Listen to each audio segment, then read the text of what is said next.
एक समय स्वर्गलोक में सबसे बड़ा कौन है? इस प्रश्न पर 9 ग्रहों में विवाद हो गया।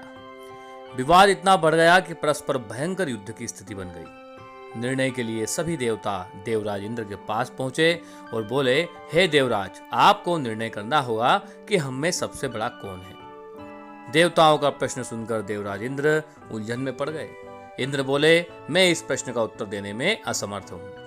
हम सभी पृथ्वीलोक में उज्जैनी नगरी में राजा विक्रमादित्य के पास चलते हैं। देवराज इंद्र सहित सभी ग्रह देवता उज्जैनी नगरी पहुंचे।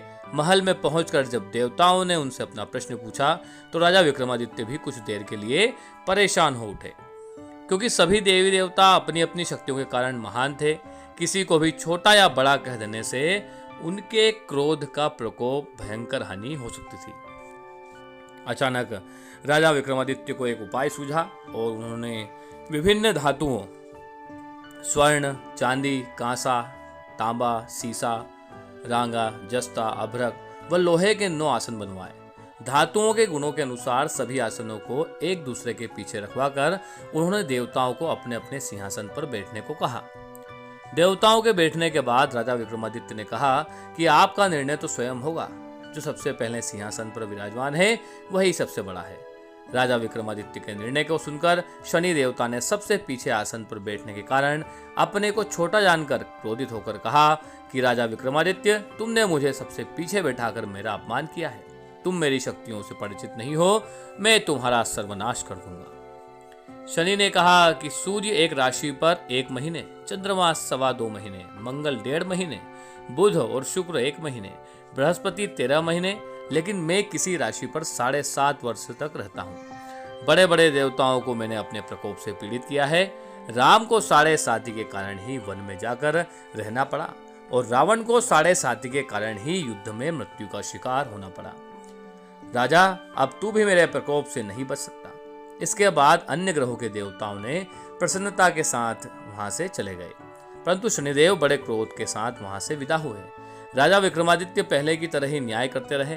उनके राज्य में सभी स्त्री पुरुष बहुत आनंद से जीवन यापन कर रहे थे। कुछ दिन ऐसे ही बीत गए। उधर शनि देवता अपने अपमान को भूले नहीं थे। विक्रमादित्य से बदला लेने के लिए एक दिन शनिदेव ने घोड़े के व्यापारी का रूप धारण किया और बहुत से घोड़ों के साथ उज्जैनी नगरी पहुंच गए। राजा विक्रमादित्य ने राज्य में किसी घोड़े के व्यापारी के आने का समाचार सुना तो अपने अश्वपाल को कुछ घोड़े खरीदने के लिए भेज दिया। घोड़े बहुत ही कीमती थे। अश्वपाल ने जब वापस लौटकर इस संबंध में बताया तो राजा विक्रमादित्य ने स्वयं आकर एक सुंदर व शक्तिशाली घोड़े को पसंद किया। घोड़े की चाल देखने के लिए राजा उस घोड़े पर सवार हुए तो वह घोड़ा बिजली की गति से दौड़ रहा था। तेजी से दौड़ता घोड़ा राजा को दूर तक एक जंगल में ले गया और फिर राजा को वहां गिराकर जंगल में कहीं गायब हो गया। राजा अपने नगर को लौटने के लिए जंगल में भटकने लगे, लेकिन उन्हें लौटने का कोई रास्ता नहीं मिल रहा था। राजा को भूखा प्यासा देख सभी चिंतित थे। सभी देवता इस बात से चिंतित हो रहे थे कि राजा परेशान हो रहे हैं, परंतु बहुत घूमने पर उसे एक चरवाहा मिला। राजा ने उससे पानी मांगा। पानी पीकर राजा ने उस चरवाहे को अपनी अंगूठी दे दी। फिर उससे रास्ता पूछकर वह जंगल से निकलकर पास के नगर पहुंच गए। राजा ने एक सेठ की दुकान पर बैठकर कुछ देर आराम किया। उस सेठ ने राजा से बातचीत की तो राजा ने उसे बताया कि मैं उज्जैनी नगरी से आया हूँ। राजा के कुछ देर दुकान पर बैठने से सेठ जी की बहुत बिक्री हुई। सेठ जी ने राजा को बहुत भाग्यवान समझा और खुश होकर उसे अपने घर भोजन के लिए ले गया। सेठ के घर में सोने का एक हार खूंटी पर लटका हुआ था। राजा को उस कमरे में छोड़कर सेठ कुछ देर के लिए बाहर आ गया। तभी एक आश्चर्यजनक घटना घटी। राजा को देखते देखते सोने के उस हार को खूंटी से निकल गया। सेठ ने कमरे में लौटकर हार को गायब देखा तो चोरी का संदेह राजा पर किया, क्योंकि उस कमरे में राजा ही अकेला बैठा हुआ था। सेठ ने अपने नौकरों से कहा कि इस परदेसी को रस्सियों से बांधकर नगर के राजा के पास ले चलो। राजा ने विक्रमादित्य से हार के बारे में पूछा तो उसने बताया कि उसके देखते ही देखते खूंटी ने हार को निगल लिया था। इस पर राजा ने क्रोधित होकर चोरी करने के अपराध में विक्रमादित्य के हाथ पांव काटने का आदेश दे दिया। राजा विक्रमादित्य के हाथ पांव काटकर उसे नगर की सड़क पर छोड़ दिया गया।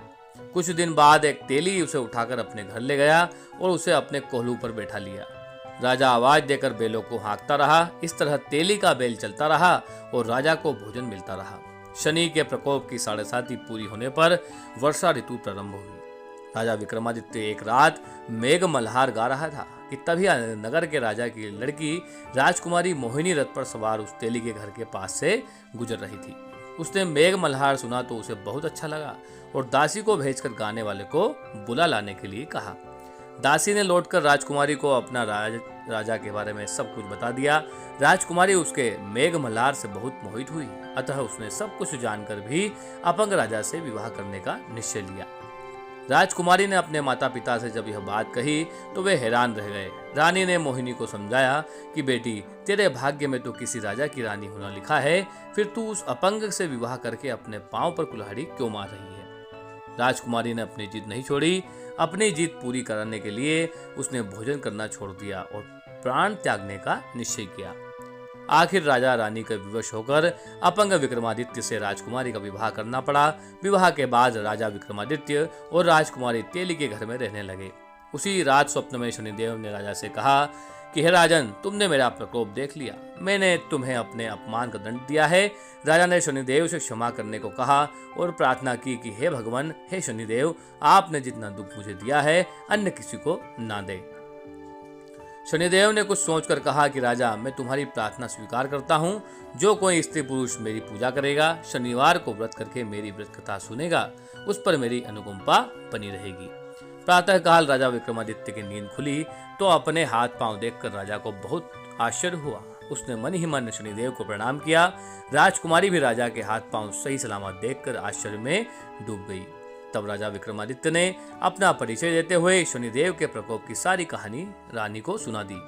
सेठ को जब इस बात का पता चला तो दौड़ता हुआ तेली के घर पहुंचा और राजा के चरणों में गिरकर क्षमा मांगने लगा। राजा ने उसे क्षमा कर दिया क्योंकि यह सब तो शनिदेव के प्रकोप के कारण हुआ था। सेठ राजा को अपने घर ले गया और उसे भोजन कराया। भोजन करते समय वहां एक आश्चर्यजनक घटना घटी। सबके देखते देखते वहां खूंटी जो हार निकल रही थी वह वापस वहां पर आ गई और उसने बेटी का विवाह राजा के साथ कर दिया और बहुत से स्वर्ण आभूषण धन आदि देकर राजा को विदा किया। राजा विक्रमादित्य राजकुमारी मोहिनी और सेठ की बेटी के साथ उज्जैनी पहुंचे तो नगरवासियों ने हर्ष से उनका स्वागत किया। अगले दिन राजा विक्रमादित्य ने पूरे राज्य में घोषणा कराई कि शनिदेव सब देवों में सर्वश्रेष्ठ है। प्रत्येक स्त्री पुरुष शनिदेव को पूजना चाहिए और शनिवार के व्रत को यथासंभव रखना चाहिए और उनकी व्रत कथा सुनना अथवा पढ़ना चाहिए।